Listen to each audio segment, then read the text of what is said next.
जय हिंद। मैं सहायक आचार्य सहदीप सिंह, राजनीति विज्ञान राजकीय महाविद्यालय इटावा। आप सबका मेरे YouTube चैनल में स्वागत है। आज हम यथार्थवाद पर चर्चा करेंगे। ये BA थर्ड ईयर के लिए अंतर्राष्ट्रीय राजनीति के पहला चैप्टर है यथार्थवाद। तो हम यथार्थवाद पर चर्चा करेंगे कि यथार्थवाद क्या है, इसके बौद्धिक आधार क्या हैं और यथार्थवाद का व्यावहारिक दृष्टिकोण क्या हो सकता है। तो इससे पहले सामान्य रूप से आपको बता दूं कि यथार्थवाद का जो बौद्धिक आधार है वो कौटिल्य, थ्यूसिडाइड्स, मैकियावेली और होब्स की रचनाओं में पाया जाता है। हालांकि वो यथार्थवाद के प्रणेता नहीं माने जाते हैं, लेकिन यथार्थवाद उनकी रचनाओं में पाया जाता है। और यथार्थवाद दो प्रकार का है, एक शास्त्रीय यथार्थवाद, एक नव यथार्थवाद। शास्त्रीय यथार्थवाद यानी मूल यथार्थवाद, जो यथार्थवाद का प्रणेता है मार्गेनथाउ, हैंस जे मार्गेनथाउ, इसने यथार्थवाद की आधारशिला रखी। इसको यथार्थवाद का प्रणेता माना जाता है। और मार्गेनथाउ को तो अंतर्राष्ट्रीय राजनीति का पोप कहा जाता है। अंतर्राष्ट्रीय राजनीति का पोप कहा जाता है। देखिए, हालांकि ऐसा नहीं है कि यथार्थवाद ये जो है मार्गेनथाउ से शुरू हुआ है। मार्गेनथाउ से पहले यथार्थवाद कौटिल्य, मैकियावेली, हॉब्स, इनकी रचनाओं में भी पाया जाता है। परंतु मार्गेनथाउ का जो श्रेय है, उसने क्या बातों का इन मूलभूत बातों को उल्लेख किया कि विदेश नीति कैसे बनती है, और बाकी लोगों का इन चीज़ों पर विशेष ध्यान नहीं था।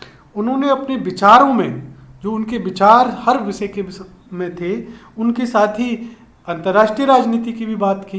हालांकि उन्होंने भी अंतर्राष्ट्रीय राजनीति के मूल सिद्धांत दिए, पर उन्होंने विदेश नीति को कैसे बनाया जाए, देश को कैसे मजबूत किया जाए, इन बातों पर विस्तार से और व्यवस्थित ढंग से अध्ययन नहीं किया। और ये अध्ययन मार्गेनथाउ ने किया। इसलिए मार्गेनथाउ को अंतर्राष्ट्रीय राजनीति के यथार्थवादी सिद्धांत का प्रणेता कहा जाता है। तो हम यथार्थवाद की बात करते हैं। आइए देखते हैं यथार्थवाद है क्या। अगर हम अपने व्यवहारिक दृष्टिकोण में देखें कि हम यथार्थवादी है कि नहीं, तो हम तीन बातों पर विचार कर सकते हैं कि यथार्थवाद का मतलब है जो हमेशा परिस्थितियों के अनुसार व्यवहार करता हो, यानी उसके जीवन का कोई सिद्धांत नहीं है यथार्थवाद कि हाँ ये इससे इस तरह से जिएगा, इस तरह से चलेगा। यथार्थवाद का मतलब है जो हमेशा परिस्थितियों के अनुसार व्यवहार करता हो। जैसी परिस्थिति है वैसा व्यवहार। अगर परिस्थिति अनुकूल है तो अपना काम बना लेना, अगर परिस्थिति प्रतिकूल है तो बच के निकल जाना। यह है यथार्थवाद। जैसे कौटिल्य में हम इसको देखें तो साम, दाम, दंड, भेद। और आगे जब हम कौटिल्य का अध्ययन करते हैं तो उसमें पाते हैं कि कौटिल्य साम, दाम, दंड, भेद और फिर 6 प्रकार की षड्गुण नीति, युद्ध, संधि, विग्रह, यान, आसन, संश्रय, द्वैधिभाव, इस प्रकार की। तो इन सब में यही पाया जाता है कि परिस्थितियों के अनुसार व्यवहार किया जाए। परिस्थिति जैसे अगर हमारा किसी शक्तिशाली से झगड़ा हो जाए तो उसमें उस समय क्या करना चाहिए, कमजोर से हो जाए तो उस समय क्या करना चाहिए। तो शक्तिशाली से झगड़ा मोल नहीं लेना चाहिए, बच के निकल जाना चाहिए। और अगर मौका लगे अपनी शक्ति की वृद्धि करने के बाद उसे बदला लेना चाहिए। ये यथार्थवादी दृष्टिकोण है। जैसे यथार्थवादी दृष्टिकोण ये है, तो यथार्थवादी क्या करता है, हमेशा अपनी परिस्थितियों के अनुसार व्यवहार करता है। दूसरा, अपनी सुरक्षा को अपना दायित्व मानता हो, यानी अपने सामान की सुरक्षा स्वयं करें। ये यथार्थवादियों का सबसे महत्वपूर्ण है कि अपनी सुरक्षा को अपना दायित्व समझता हो। जैसे आप देखिए, क्या आपके पास अपनी सुरक्षा के लिए कुछ है? आप कहेंगे कि नहीं है। आप देखें, कुछ लोग क्या रखते हैं, अपने पास हथियार रखते हैं। कुछ लोग बंदूक रखते हैं और कुछ लोग चाकू रखते हैं, कुछ लोग लठ रखते हैं। तो ये क्या मतलब है, ये अपनी सुरक्षा के लिए रखते हैं। तो ये है, यही बात राज्यों के संदर्भ में है कि व्यक्ति को अपनी सुरक्षा के लिए किसी पर आश्रित नहीं होना चाहिए, उसे अपनी सुरक्षा का दायित्व खुद अपने ऊपर रखना चाहिए। यही बात राज्यों पर लागू होती है, उसे अपनी सुरक्षा के लिए किसी पर आश्रित नहीं होना चाहिए। और जो हमेशा पावरफुल बनने की कोशिश में लगा रहे, जो हमेशा पावरफुल बनने की कोशिश में लगा रहे, वो यथार्थवादी है। ये है यथार्थवादी, क्योंकि सत्य, न्याय और नैतिकता जैसी कोई चीज नहीं है। जो है शक्तिशाली वही है। क्यों? कि देखिए, चाहे कैसे भी देख लीजिए, अगर राज्य शक्तिशाली होगा तो उस पर आक्रमण का भय नहीं रहेगा। अगर एक व्यक्ति के शरीर हष्ट पुष्ट होगा, स्वस्थ होगा, तो उस पर रोग नहीं आएंगे। अगर एक व्यक्ति के शरीर हष्ट पुष्ट होगा, स्वस्थ होगा, तो वो कोरोना की चपेट में नहीं आएगा। आप देख सकते हैं। इसलिए शक्तिशाली होना हर परिस्थिति में महत्वपूर्ण है, चाहे वो राज्य हो, चाहे वो व्यक्ति हो, चाहे व्यक्ति का स्वास्थ्य हो, चाहे बीमारियां से बचना हो, चाहे एक राज्य को दूसरे राज्य से बचना हो। तो यथार्थवाद तीन चीज़ों की बात करता है। परिस्थितियों के अनुसार व्यवहार करना है, अपनी सुरक्षा का दायित्व खुद का मानता है, और हमेशा पावरफुल बनने की कोशिश में लगा रहे। यही यथार्थवाद। अब यथार्थवाद की और व्यवस्थित विश्लेषण किया वेलिस और स्मिथ ने। वेलिस और स्मिथ ने क्या कहा, आओ देखते हैं। वेलिस और स्मिथ ने कहा कि ये राज्य केंद्रित विचार है। राज्य केंद्रित विचार है, कहने का मतलब राज्य सबसे ज्यादा महत्वपूर्ण है। या राज्य का मतलब एक भारत, अमेरिका, रूस, जापान, ये सब राज्य हैं। तो ये राज्य केंद्रित विचार है। तो फिर क्या संगठन, फिर आप कहेंगे कि अंतर्राष्ट्रीय संगठन भी दुनिया में होते हैं, क्या उनका महत्व नहीं मानते? हाँ जी, ये अंतर्राष्ट्रीय संगठनों को बिल्कुल नहीं मानते हैं। सबसे महत्वपूर्ण ये राज्य को मानते हैं। और उदाहरण पढ़ने के लिए आप देख लीजिए कि अगर ये अंतर्राष्ट्रीय संगठनों को सबसे महत्वपूर्ण मानते तो अमेरिका वर्ल्ड हेल्थ ऑर्गेनाइजेशन की सदस्यता को छोड़ने की घोषणा नहीं करता, यूनेस्को की सदस्यता को नहीं छोड़ता। ऐसे बहुत से उदाहरण हैं जब राज्यों के हित पूरे नहीं हुए शक्तिशाली राज्यों के, तो उन्होंने उन अंतर्राष्ट्रीय संगठनों की सदस्यता ही त्याग दी। ये यथार्थवाद का उदाहरण है। जहाँ हम पर्यावरणीय जो बात समझौते हो रहे हैं, वो क्यों नहीं हो रहे? वो इसलिए नहीं हो पा रहे सफल कि वहाँ अंतर्राष्ट्रीय जो महाशक्तियाँ हैं उनका हित पूरे नहीं हो रहे, इसलिए ये भी है। इसलिए अंतर्राष्ट्रीय संगठन पर भरोसा करना वैसे ही है जैसे एक व्यक्ति अपनी सुरक्षा के लिए जैसे पुलिस पर भरोसा करता है। पुलिस तो बाद में आती है, सब काम हो लेता है। तो इसलिए राज्य के लिए क्या महत्वपूर्ण है? सुरक्षा। और सुरक्षा किसका दायित्व है? राज्य का स्वयं का दायित्व है। ब्रिटेन यूरोपीय यूनियन से अलग हो गया, क्यों? क्योंकि उसके हित पूरे नहीं हो रहे थे। इसलिए ये राज्य केंद्रित विचार है। और दूसरा है राज्य केंद्रित विचार है, और दूसरा है राज्य के लिए सुरक्षा सबसे महत्वपूर्ण है। राज्य की सुरक्षा स्वयं राज्य का दायित्व है। यहाँ ध्यान से सुने, यहाँ पे क्या है? सुरक्षा सबसे महत्वपूर्ण है, अन्य कोई भी चीज़ नहीं। अन्य जैसे आर्थिक विकास, शासन प्रणाली, इन चीज़ों के बारे में यथार्थवादी ध्यान नहीं देते हैं। यथार्थवादियों का मुख्य मुद्दा क्या है? सुरक्षा, सुरक्षा, सुरक्षा।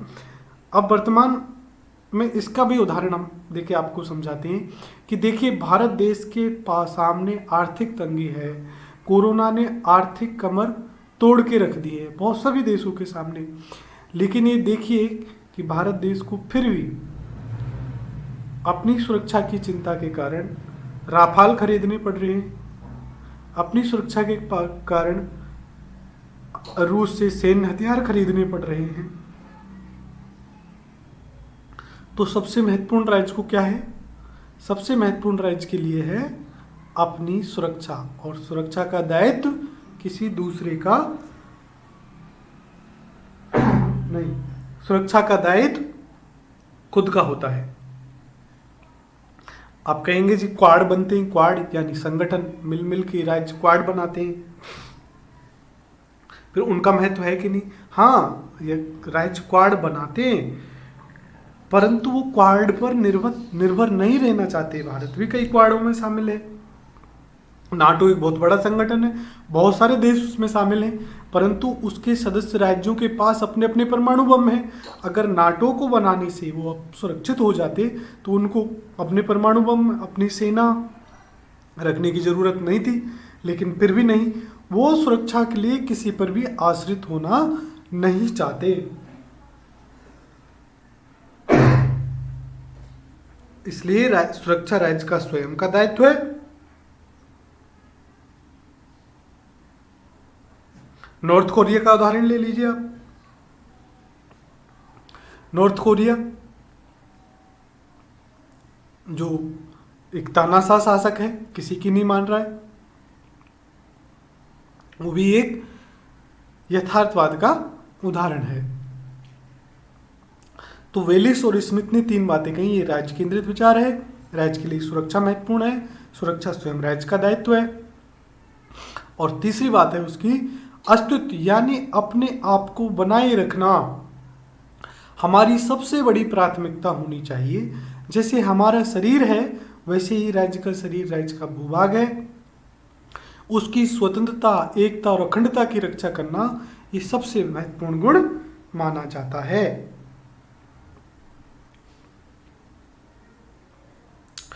तो ये 3 बात हुई राज्य की, वेलिस और स्मिथ ने यथार्थवाद के बारे में कही। अब देखते हैं यथार्थवाद के जो बौद्धिक आधार हैं उसमें कौटिल्य के विचार क्या हैं। कौटिल्य भी शक्ति राजनीति की बात करता है।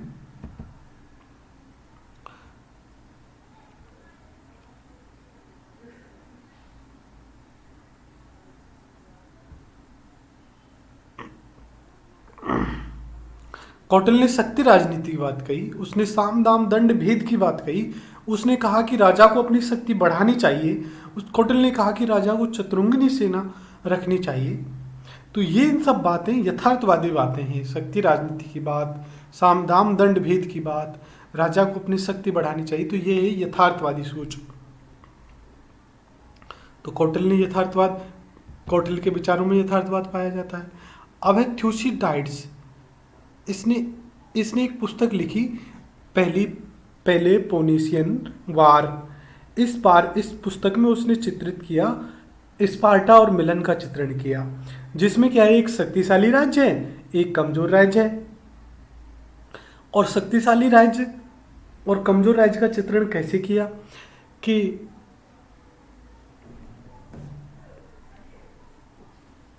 उसने कहा कि स्पार्टा तो बहुत शक्तिशाली है। स्पार्टा ने मिलन से कहा कि आप तो छोटे से राज्य हो, आप हमारे अंदर मिल जाइए। मिलन ने कहा नहीं, हम कैसे मिल जाएंगे, हमारा इतिहास तो बहुत पुराना है, हम आप में शामिल नहीं हो सकते। तो स्पार्टा ने कहा इतिहास की बात छोड़, या तो शामिल हो जा, नहीं तो हमला कर दिया जाएगा। तो फिर मिलान कहता है कैसी बात करता है, न्याय अन्याय के बारे में नहीं सुना क्या? तो स्पार्टा कहता है कि न्याय और अन्याय की बातें कमजोर लोग करते हैं, न्याय और अन्याय कमजोर लोगों का है, दुनिया शक्ति से चलती है। तो उसके बाद मिलान को लगा रे तो ये हमला होने वाला है। तो उसने फिर अन्य राज्यों की तरफ देखा, उसने एथेंस से कोशिश की कि वो हमारी मदद करते हैं, एथेंस की तरफ हाथ बढ़ाया। एथेंस ने भी कुछ नहीं किया, कोई मदद नहीं की। तो इस कहानी से निष्कर्ष निकलता है कि दुनिया चलती है शक्ति से और कमजोर का कोई साथ नहीं देता है। न्याय, नैतिकता और सदाचार कुछ भी नहीं है। ये यथार्थवाद की बात है, थ्यूसिडाइड्स ने बताई। और मैकियावेली भी यही कहता है। मैकियावेली का क्या कहना है? मैकियावेली की पुस्तक है Art of War and Prince नामक पुस्तकें लिखी उसने। कौन कौन सी? Art of War and Prince. इनमें उसमें इन पुस्तकों में भी उसने शक्ति राजनीति की बात करी कि राजा को एक सेना रखनी चाहिए, राजा को सैन्य कला में निपुण होना चाहिए, राजा को बिल्ली और शेर और बिल्ली जैसे गुणों से युक्त होना चाहिए, ये उसने कहा। और हमेशा अपनी शक्ति बढ़ाना चाहिए, शक्ति ही राजा का सद्गुण है। तो मैकियावेली ने कहा कि साध्य महत्वपूर्ण है। क्या महत्वपूर्ण है? साध्य। और साध्य है, ये साध्य महत्वपूर्ण है। और साध्य क्या है? साध्य है, और साध्य क्या है? जो साध्य है वो है राज्य की सुरक्षा। साध्य है राज्य की सुरक्षा और शक्तिशाली बनाना, और इसको किसी भी साधन से बनाया जा सकता है। साध्य है राष्ट्र को सुरक्षित बनाना, और इसके लिए किसी भी साधन का प्रयोग किया जा सकता है, और यही सबसे बड़ा सद्गुण है राजा का, राज्य को शक्तिशाली बनाना। तो ये इन्होंने यथार्थवाद का बौद्धिक आधार रखा। देखिए, कौटिल्य, मैकियावेली ये सभी विषयों पर अपने विचार देते थे, सभी विषयों पर अपने विचार देते थे, लेकिन जब अंतर्राष्ट्रीय राजनीति की विशेष तौर पर बात करते हैं तो देखते हैं कि विदेश नीति कैसे हो, इस विषय पर इन्होंने विस्तार से प्रकाश नहीं डाला। मार्गेंथाउ ने इस विषय पर विस्तार से प्रकाश डाला, इसलिए मार्गेंथाउ अंतर्राष्ट्रीय राजनीति का पिता कहा जाता है, अंतर्राष्ट्रीय राजनीति का पोप कहलाता है, और यथार्थवाद का प्रणेता कहलाता है। तो आज के लिए इतना ही, धन्यवाद।